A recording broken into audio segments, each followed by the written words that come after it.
Puji Tuhan, saya sampaikan selamat sore dan salam sejahtera di dalam Tuhan kita Yesus Kristus. Haleluya. Kembali saya menyampaikan selamat Natal, kiranya damai sejahtera Kristus melalui penyertaannya sungguh limpah dalam kehidupan kita. Kita dikuatkan menghadapi dunia yang semakin sukar dan bersama dengan Dia kita akan keluar sebagai pemenang. Puji Tuhan. Mari kita membaca teks pokok kita sesuai dengan tema Yesus Sang Immanuel. Kita membaca dalam Matius pasal 1 ayat yang ke-23. Mari yang di ruangan ini saya undang untuk bersama-sama kita berdiri. Kita membaca ayat-ayat ini secara bersama-sama. Matius pasal 1 ayat yang ke-23, demikian firman Tuhan. 2, 3.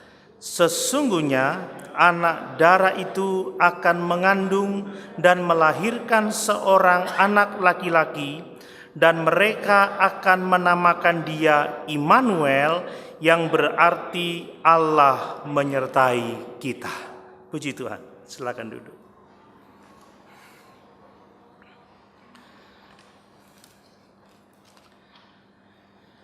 Bapak Ibu Saudara sekalian, saat kembali membaca kisah Natal, saya sangat senang sekali pada salam yang disampaikan oleh Gabriel kepada Maria ketika dia akan memberitakan bahwa Maria akan mengandung bayi Yesus.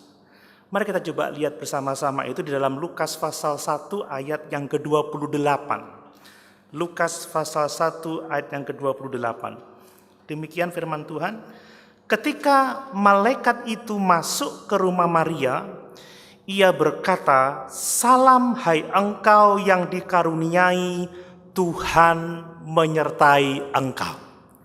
Salam yang sangat indah dan menunjukkan satu fakta, satu kebenaran bahwa Allah itu menyertai Maria. Saya senang dengan salam ini karena ini mengandung satu berkat yang sangat besar. Salam hai engkau yang dikaruniai, Tuhan menyertai engkau. Fakta yang sangat indah bahwa Allah menyertai Maria. Dan saya yakin, saya tahu bahwa hal yang terindah bagi kita adalah kalau kita mengetahui bahwa Allah itu menyertai kita. Amin. Mengetahui bahwa Allah itu menyertai kita, itu adalah berkat yang terbesar yang dapat kita miliki. Tidak ada berkat yang lebih besar dari Allah menyertai kita. Kita bisa memiliki apapun di dunia ini, saudara. Kita bisa memiliki segala sesuatu di dunia ini, tetapi tanpa persekutuan dengan Allah, maka semua yang kita miliki itu akan sia-sia. Yesus pernah berkata bahwa apa artinya kita memiliki seluruh isi dunia ini kalau jiwa kita binasa. Jadi berkat yang terbesar adalah mengetahui dan mengalami bahwa Yesus Sang Immanuel, Allah menyertai kita. Bapak Ibu Saudara sekalian, penyertaan Tuhan itu adalah penghiburan yang besar bagi Raja Daud, dan itu dia tuliskan dalam Mazmurnya, Mazmur pasal 23. Coba kita lihat Mazmur pasal 23. Bahwa penyertaan Tuhan adalah penghiburan yang sangat besar bagi umat Tuhan. Mazmur pasal 23.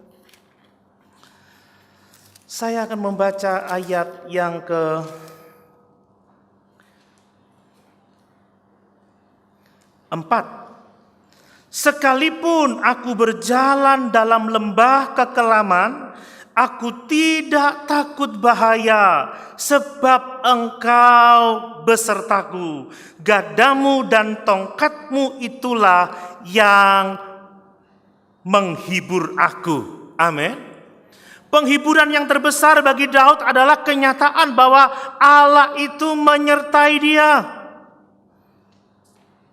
Mengapa itu penghiburan terbesar, saudara? Sebab Daud tahu bahwa bersama dengan Allah, dia dapat menghadapi apa saja. Bersama dengan Allah, dia dapat mengatasi semua pergumulan. Bersama dengan Allah, bahkan kematian pun, dia tidak akan takut menghadapinya. Amin, saudara. Ini hal yang sangat luar biasa bagi kita. Demikian juga kalau kita mengetahui bahwa Allah itu menyertai kita, kita tahu bahwa kita akan sanggup menghadapi apapun juga. Masa-masa ini disebut sebagai masa yang sukar. Pandemi COVID-19 masih belum juga kunjung reda. Banyak orang ketakutan. Karena memang dampaknya yang sangat luar biasa bagi kesehatan manusia. Secara ekonomi, saudara, kehidupan, keuangan, sosial. Sangat berdampak. Tetapi kalau kita tahu sesulit apapun keadaan dunia ini, sebesar apapun bahaya yang kita hadapi, kalau Allah beserta dengan kita, kita akan sanggup menghadapinya. Kita akan menjadi pemenang, bahkan lebih daripada pemenang. Uang, bahkan kekayaan duniawi lainnya tidak akan dapat melepaskan kita dari bahaya kematian, dari penghukuman karena dosa. Tetapi Allah sanggup menyelamatkan kita. Dan kalau Allah bersama dengan kita, kita sanggup melakukan perkara-perkara yang besar. Bersama dengan Allah ada janji kemenangan, ada pengharapan akan kemuliaan. Itu sebabnya bahwa mengetahui Allah menyertai kita itu berkat yang sangat besar yang dapat kita miliki selama kita hidup di atas muka bumi ini. Mari kita bersyukur sebab Yesus adalah Sang Immanuel. Amin. Bapak Ibu saudara sekalian, penyertaan Allah itulah yang kita rayakan saat ini. Pada saat kita melaksanakan ibadah Natal, kita sedang merayakan berkat yang sangat besar ini bahwa Allah itu menyertai kita. Bahwa Sang Firman menjelma menjadi manusia dan dia dinamakan Immanuel, Allah yang menyertai kita. Ya, kembali ke Matius 1 ayat 23 tadi, sesungguhnya anak darah itu akan mengandung dan melahirkan seorang anak laki-laki dan mereka akan menamakan dia Immanuel yang berarti Allah menyertai kita. Itu yang kita rayakan sekarang. Di tengah-tengah masa sukar ini, kita merayakan bahwa kita tidak sendiri. Allah menyertai kita. Itu yang harus kita syukuri. Saudara, apa yang ditulis oleh Matius di dalam ayat ini itu dikutip dari Yesaya pasal 7 ayat yang ke-14. Mari kita melihat ayat-ayat itu.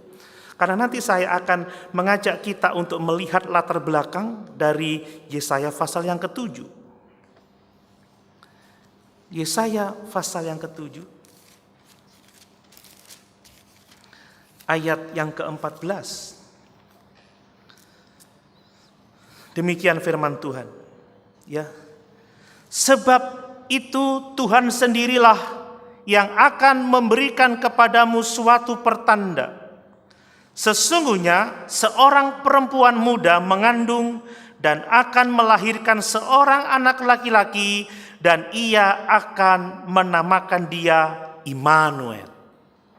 Saudara, apa yang dimaksud dengan Immanuel? Bagaimana sih yang dimaksud dengan Allah itu menyertai kita? Ada beberapa hal yang saya perhatikan dari firman Tuhan, saudara, berkenaan dengan arti Immanuel, Allah yang menyertai kita. Yang pertama adalah bahwa kalau Allah itu Immanuel, kalau Allah itu menyertai kita, itu artinya adalah bahwa Allah itu ada di pihak kita. Amin, saudara. Allah itu ada bersama-sama dengan kita selama kita hidup di atas muka bumi ini. Allah bersama-sama dengan kita. Allah bersama-sama dengan dunia yang dikasihinya. Jadi Allah itu memihak kepada manusia. Sebagaimana kita membaca di dalam Yohanes pasal 3 ayat yang ke-16. Karena begitu besar kasih Allah akan dunia ini. Lihat, Allah berdiri untuk dunia ini. Allah ada di pihak kita, manusia yang tinggal di dunia ini. Karena begitu besar Allah mengasihi dunia ini, maka Ia mengaruniakan anaknya yang tunggal itu. Supaya barang siapa yang percaya kepadanya tidak binasa, melainkan beroleh hidup yang kekal. Itulah Immanuel. Allah berdiri untuk kita. Allah ada bersama-sama dengan kita. Allah hadir untuk menyelamatkan umat manusia. Ini kabar kesukaan bagi dunia. Makanya benar yang dikatakan oleh Lukas di dalam Lukas pasal 2 ayat 10-11. Aku memberitakan kabar sukacita bagimu, kesukaan besar bagi seluruh bangsa di atas muka bumi ini. Kenapa? Karena Allah berdiri bersama dengan kita. Allah ada di pihak kita dan Allah mau menyelamatkan umat manusia. Saudara lihat, Yesus datang tidak untuk menghukum kita. Dia tidak datang untuk melawan kita. Dia tidak datang untuk menghancurkan kita. Tetapi Dia datang untuk mencari dan menyelamatkan yang terhilang. Amin. Dia datang untuk menjadi penebus dosa bagi seluruh umat manusia. Dia datang untuk menyelamatkan kita. Ini artinya Immanuel. Allah bersama dengan kita. Allah berdiri untuk kita. Allah ada di pihak kita. Allah datang bukan untuk menghukum kita, tetapi Dia datang untuk menyelamatkan umat manusia. Inilah Injil untuk seluruh bangsa. Inilah kesukaan besar bagi seluruh bangsa yang harus kita beritakan. Berita Natal tidak hanya untuk kelompok orang tertentu, tetapi untuk semua orang. Dan ini satu kebenaran yang harus kita syukuri. Kalau Dia datang di Bethlehem 2000 tahun yang lalu, saudara, karena Dia mengasihi kita, Dia berdiri untuk kita, Dia punya rencana yang indah bagi kita. Dia datang untuk mengangkut dosa seluruh isi dunia. Ini makna Immanuel, Allah menyertai kita. Betapa bahagianya memahami bahwa Allah berdiri untuk kita, membela kita, menolong kita, dan akan menyelamatkan kita. Amin, saudara. Ini kebenaran yang sangat luar biasa. Sang Putra Natal tidak datang untuk menghancurkan kita, tetapi untuk menyelamatkan kita. Tidak seperti apa yang dicatat dalam Kejadian pasal yang ke-6, saudara. Ketika Allah melihat begitu jahatnya manusia yang diciptakannya, maka menyesallah hati Tuhan. Dan pada akhirnya Allah menghancurkan dunia, bahkan menghukum seluruh makhluk hidup. Dan hanya 8 orang saja yang selamat. Coba kita lihat di dalam Kejadian pasal yang ke-6. Kejadian pasal yang ke-6, saya membaca ayat yang ke-5 dan ke-6. Demikian firman Tuhan. Ketika dilihat Tuhan bahwa kejahatan manusia besar di bumi, dan bahwa segala kecenderungan hatinya selalu membuahkan kejahatan semata-mata, maka menyesallah Tuhan bahwa Ia telah menjadikan manusia di bumi, dan hal itu memilukan hatinya. Ayat yang ke-7, berfirmanlah Tuhan, aku akan menghapuskan manusia yang telah kuciptakan itu dari muka bumi, baik manusia maupun hewan, dan binatang-binatang melata, dan burung-burung di udara, sebab aku menyesal bahwa aku telah menjadikan mereka, tetapi Nuh mendapat kasih karunia di mata Tuhan. Allah menilik manusia begitu jahat. Bahkan kecenderungan hatinya membuahkan kejahatan semata-mata, menyebabkan penghukuman yang sangat luar biasa. Tetapi setelah itu, saudara, ada perjanjian dengan Nuh, ada perjanjian yang disebut dengan perjanjian stabilitas.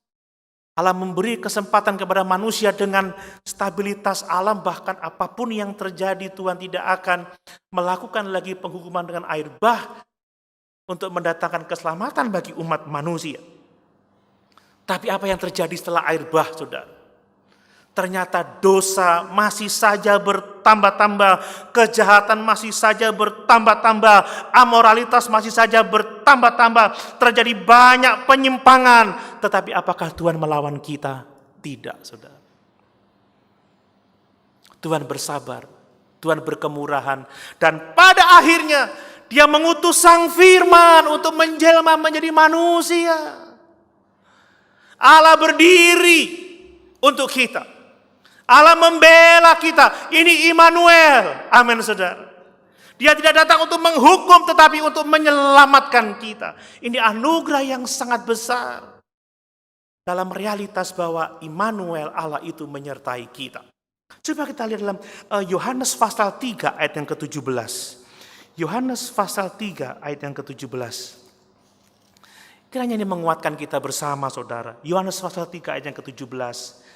Perhatikan di situ, sebab Allah mengutus anaknya ke dalam dunia bukan untuk menghakimi dunia, melainkan untuk menyelamatkannya oleh Dia. Amin. Ini artinya Immanuel. Allah berdiri untuk kita. Allah ada bersama-sama dengan kita. Allah membela kita, bahkan Allah mau menyelamatkan kita. Itu rencana besarnya untuk seluruh umat manusia. Dan bersyukur kalau kita ada sebagaimana kita ada sekarang, oleh anugerah dan oleh iman, kita menerima anugerah keselamatan itu. Amin, saudara. Inilah yang dimaksud dengan Immanuel, Allah menyertai kita.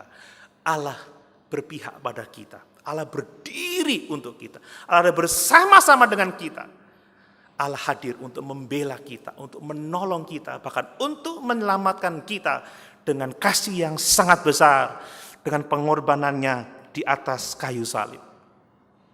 Bapak Ibu, kalau membaca secara lengkap Yesaya pasal yang ke-7 tadi, saudara, kita bisa mengetahui latar belakang dari ayat yang ke-14, janji mengenai lahirnya seorang putra dari seorang perempuan muda atau perawan itu. Adalah ada dua raja yang bersekutu untuk menghancurkan Raja Yehuda. Adalah Raja Resin, Raja Aram, dan Pekah bin Ramalia, Raja Israel. Mereka bersekutu untuk menyerang bangsa Israel. Kalau saudara membaca dalam ayat 1, 2, 3, dan 4, maka Raja Yehuda, yaitu Ahaz, dan seluruh orang Yehuda pada waktu itu, mereka gemetar ketakutan, seperti pohon-pohon hutan yang bergoyang ditiup oleh angin.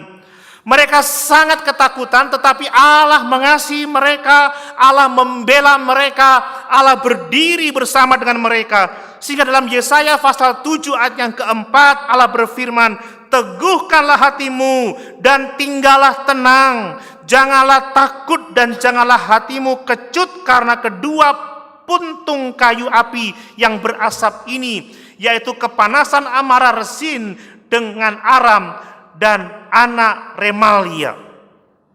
Tuhan mengasihi Yehuda. Dan Dia mengatakan jangan takut, jangan kecut, jangan tawar hati. Lalu muncullah ayat yang ke-14 itu, saudara.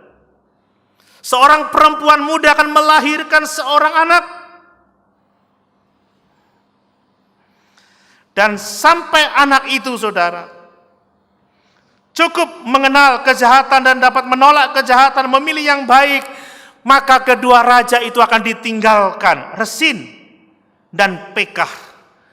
Raja-raja ini tampaknya menjadi hal yang sangat menakutkan bagi Ahaz. Sehingga dikatakan mereka seperti pohon-pohon yang bergoyang ditiup angin. Tetapi Allah berkata, Ahaz, jangan takut, aku menyertai engkau. Aku bersama-sama dengan engkau. Aku punya rencana yang sangat indah. Jangan takut kepada kedua puntung kayu api itu. Tapi takutlah kepada aku yang menyertai engkau. Dalam hal ini, saudara, apa yang Dia mau katakan kepada Ahaz, Raja Yehuda? Engkau tidak perlu takut terhadap musuh-musuhmu, karena Immanuel, aku menyertai engkau. Amin, saudara. Demikianlah berlaku bagi kita hari ini, saudara. Jangan takut. terhadap berbagai macam keadaan sukar yang terjadi hari-hari ini, saudara. Jangan takut terhadap pandemi COVID-19. Amin. Jangan takut terhadap ancaman-ancaman yang menakutkan. Kemungkinan terjadinya perpecahan, terjadinya penganiayaan, terjadinya keadaan yang sangat sukar. Jangan takut. Saudara, mungkin corona menjadi hal yang menakutkan bagi kita. Keadaan bangsa ini mengerikan bagi kita. Tapi kita harus lebih takut kepada Tuhan daripada kepada keadaan dunia ini. Karena kenapa, saudara? Bersama dengan Tuhan kita tidak perlu takut menghadapi apapun juga. Bapak Ibu takut sore hari ini? Amin. Kita tidak takut, amin saudara. Kita bijaksana, kita melakukan yang terbaik. Kita melakukan protokol kesehatan. Saya berbicara pada Pak Roy, boleh ya saya khutbah tidak pakai masker karena jauh dari jemaat. Oh ya tidak apa-apa Om Dodi, karena kalau 15 menit sesek saudara.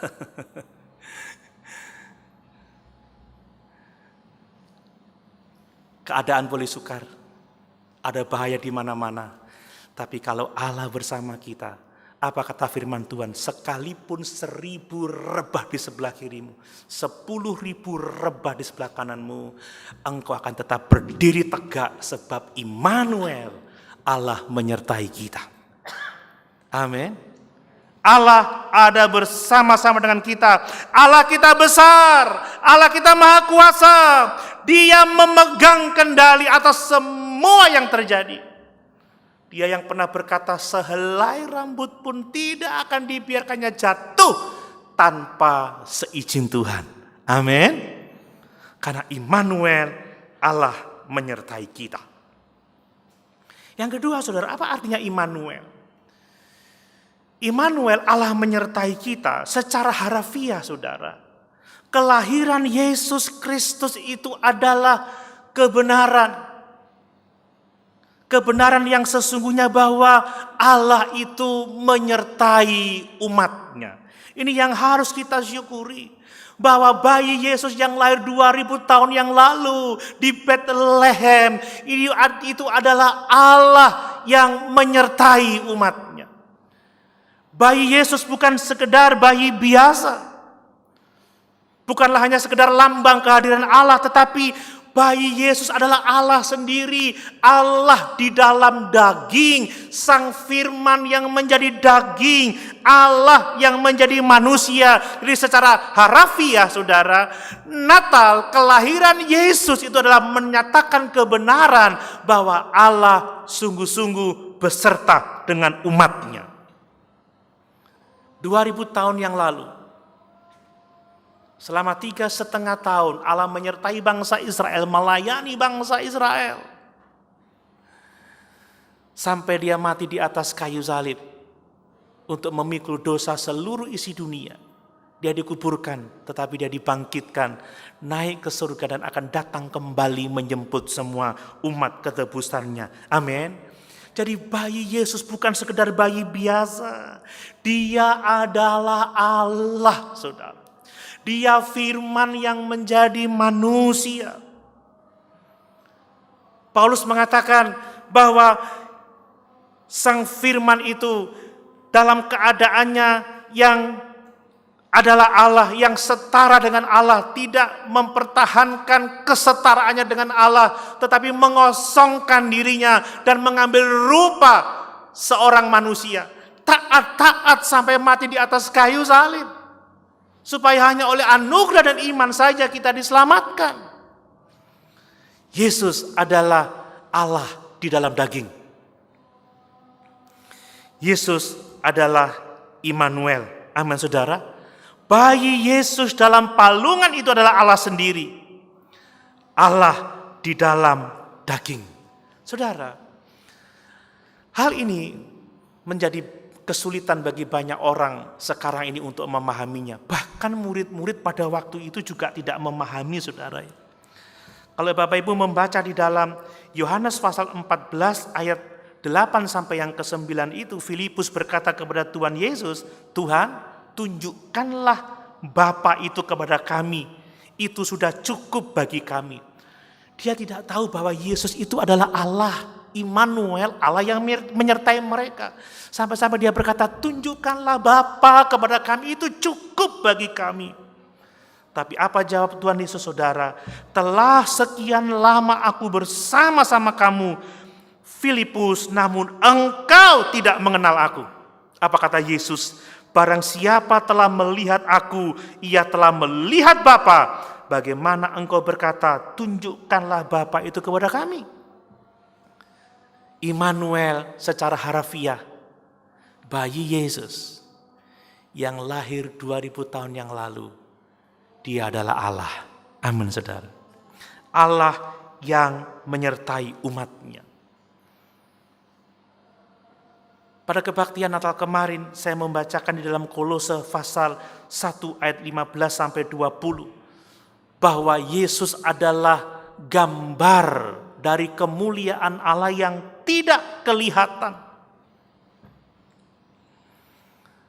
Dia adalah Allah dan dia menyatakan representasi dari Allah yang tidak kelihatan itu. Dalam Ibrani pasal 1 ayat yang ketiga dikatakan ia adalah cahaya kemuliaan Allah dan gambar wujud Allah. Kalau saudara ingin melihat Allah, maka mari kita melihat Yesus karena dia adalah Allah yang menyertai kita. Amin. Kalau saudara mau melihat kuasanya, maka bacalah dalam kitab-kitab Injil. Bagaimana Yesus dia menyembuhkan segala macam penyakit. Bagaimana dia membangkitkan orang mati, meneduhkan angin ribut. Bagaimana dia membuat orang lumpuh berjalan, orang buta dapat melihat. Kalau saudara ingin melihat kasih Allah, maka lihatlah kasih Yesus yang telah menyerahkan nyawanya bagi kita di kayu salib. Karena memang dia adalah Allah. Amin. Dia adalah gambar Allah yang tidak kelihatan. Kita tidak bisa melihat Allah karena dia adalah roh. Tetapi sang firman yang menjadi manusia, dia adalah Immanuel. Dia Allah yang menyertai kita. Dan saat kita melihat dia, kita melihat Bapa. Amin. Tatkala kita melihat kasihnya, kita melihat kasih Bapa, kita melihat kuasanya, kita melihat kuasa Bapa. Ketika kita melihat rencananya, kita melihat rencana Bapa bagi kita yang mengasihi dia. Amin. Ini luar biasa. Dan yang ketiga, yang terakhir, saudara, apa makna Immanuel, Allah menyertai kita? Bahwa Tuhan menyertai kita secara pribadi, orang-orang yang percaya kepadanya. Amin. Dia menyertai kita secara pribadi, saudara. Ketika kita menerima Yesus sebagai Tuhan dan Juru Selamat kita secara pribadi, maka Tuhan dan Juru Selamat kita itu ada bersama-sama dengan kita. Dia ada di dalam kita. Itu Immanuel. Dia berdiri bersama-sama dengan kita. Dia membela kita. Dia menyelamatkan kita. Dia pernah datang 2000 tahun yang lalu. Dia adalah Allah di dalam daging. Dan sekarang ini, saudara, Immanuel secara pribadi, Allah menyertai kita. Allah ada di dalam kita. Amin, saudara. Kita tidak sendiri. Ada Yesus di dalam hidup kita. Amin. Coba kita baca dalam 2 Korintus 13 ayat yang kelima. 2 Korintus pasal 13 ayat yang kelima. Perhatikan firman Tuhan, saudara. Ujilah dirimu sendiri, apakah kamu tetap tegak di dalam iman? Selidikilah dirimu, apakah kamu tidak yakin akan dirimu bahwa Kristus Yesus ada di dalam diri kamu? Sebab jika tidak demikian, kamu tidak tahan uji. Amin, saudara. Kita diminta menguji diri kita sendiri. Apakah kita benar-benar orang Kristen? Apakah kita benar-benar pengikut Kristus? Kalau kita sungguh-sungguh percaya, sungguh-sungguh orang Kristen, semestinya kita tahu bahwa Yesus itu ada di dalam diri kita. Amin. Yesus ada di dalam kita. Itu sebabnya kenapa Yohanes mengatakan bahwa kuasa yang ada di dalam diri kita lebih besar dari semua kuasa yang ada di atas muka bumi ini. Amin. Tidak ada yang mampu mengalahkan kita. Karena Kristus Yesus ada di dalam kita. Karena itulah kita orang Kristen mengatakan Immanuel, Allah beserta saya. Karena kalau saya percaya Dia, maka Kristus Yesus ada di dalam diri kita. Ada di dalam hidup kita. Kemudian saudara, lihat Efesus 1 ayat yang ke-13. Ada banyak ayat tapi saya pilih beberapa saja untuk kesempatan sore hari ini. Efesus 1 ayat yang ke-13.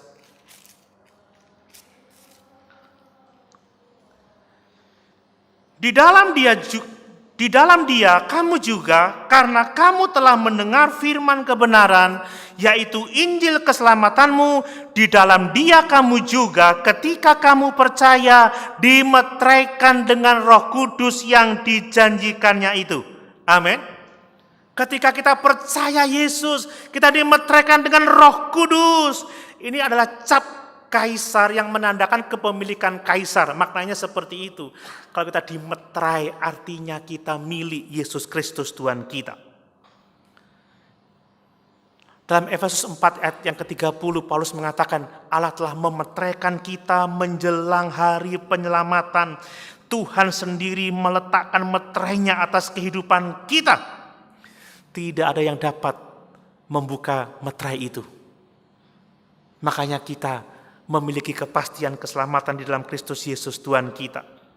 Dalam 1 Korintus pasal 6 ayat yang ke-19 dikatakan, kamu tidak menerima roh perbudakan yang membuat kamu menjadi takut lagi, tetapi kamu telah menerima roh yang menjadikan kamu anak Allah. Oleh roh itu kita berseru, ya Aba, ya Bapa. Kita memiliki roh Allah dalam diri kita, yang berarti bahwa Allah ada di dalam diri kita. Amin saudara. Ini luar biasa. Ini luar biasa.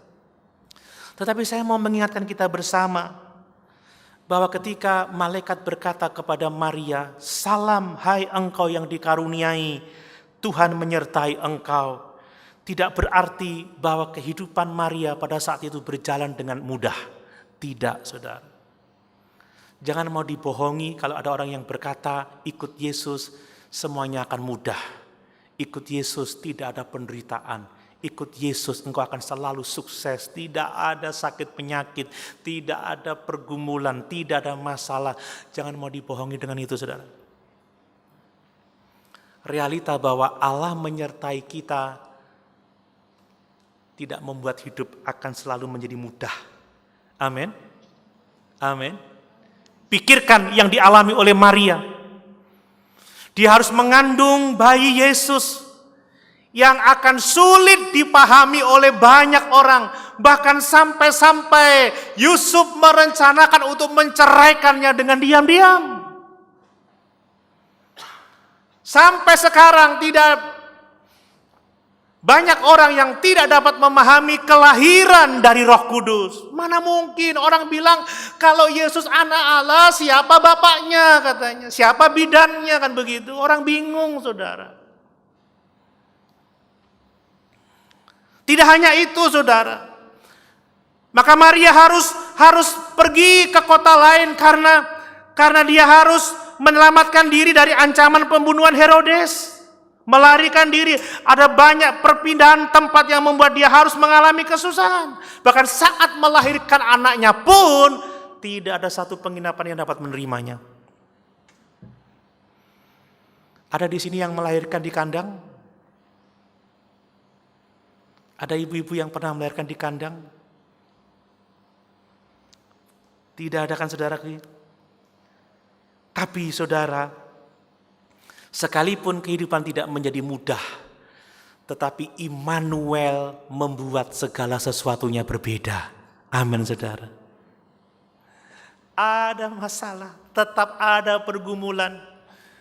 Anak Tuhan juga bisa terserang corona. Banyak pendeta juga terpapar corona. Anak Tuhan juga bisa mengalami kesulitan ekonomi, masalah dalam pekerjaannya. Tetapi Immanuel membuat segala sesuatunya beda. kita tetap memiliki damai sejahtera, kita memiliki pengharapan, kita memiliki pertolongan, dan kita tahu bahwa Allah turut bekerja di dalam segala hal untuk mendatangkan kebaikan bagi semua orang yang mengasihi Dia dan bagi semua orang yang terpanggil sesuai dengan rencananya. Amin, saudara. Allah bersama dengan kita tidak berarti tidak ada masalah, tidak berarti semuanya mudah, tetapi Allah bersama dengan kita membuat kita sanggup menghadapi segala keadaan dan kita akan menjadi pemenang oleh karena Allah sanggup menolong kita. Amin. Banyak orang yang berasumsi bahwa Allah menyertai dia, tetapi sesungguhnya Allah tidak bersama-sama dengan dia. Kenapa? Karena dia tidak sungguh-sungguh percaya, tidak sungguh-sungguh menerima Yesus sebagai Tuhan dan Juru Selamatnya secara pribadi. Mari saudara, kita bersyukur, kita harus merayakan Natal dengan segala keterbatasan, dengan sangat sederhana. Karena memang sukacita Natal tidak terletak pada perayaannya, tidak terletak pada acaranya, tidak terletak pada dekorasinya, tetapi sukacita Natal adalah saat kita menerima anugerah Yesus Kristus Sang Juru Selamat itu. Amin. Sukacita Natal yang sesungguhnya saat kita menerima keselamatan di dalam Sang Putra Natal yang telah menebus kita dari dosa. Sukacita Natal tidak hanya pada bulan Desember, tidak hanya pada tanggal 25 Desember, tapi sukacita Natal, keselamatan itu, sukacita yang bertahan sepanjang tahun, bahkan bertahan seumur hidup kita. Amin. Immanuel, Allah menyertai kita. Mari sama-sama kita